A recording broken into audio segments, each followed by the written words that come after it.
Sveiki! Mani sauc Amīna Alijeva. Es pārstāvu Tartu Universitātes Bioinženierijas institūtu. Mums ir 3 studiju programmas, par kurām mēs runāsim. Taču šobrīd es koncentrēšos uz mūsu zinātnes un tehnoloģiju bakalaura programmu. Tā ir startautiska 3 gadu bakalaura programma, kas sniedz plašu pārskatu par dabas zinātnēm un eksaktajām zinātnēm.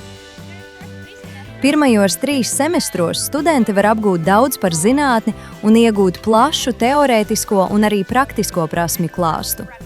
Vēlāk, kad studenti ir iepazinušies ar katru priekšmetu, viņi var pieņemt galīgo lēmumu par savu galveno specializāciju.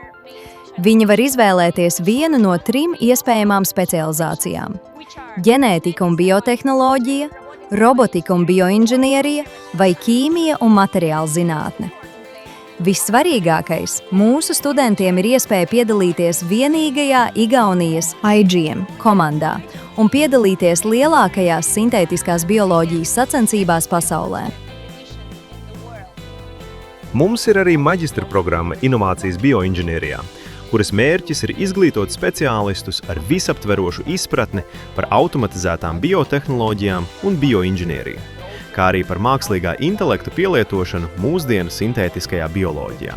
Tāpat mēs lielu uzsvaru liekam uz studentu uzņēmējdarbības prasmju attīstīšanu, lai pēc studiju beigām viņi varētu veiksmīgi izveidot savus jaunuzņēmumus vai biotehnoloģiju uzņēmumus. Projekts un programma tiek īstenoti ciešā sadarbībā ar Igaunijas bioražotni un ir daļa no DigiBio sadarbības projekta. Studenti iegūst piekļuvi modernām pētniecības iekārtām un atbalstu no ekspertiem no visas pasaules.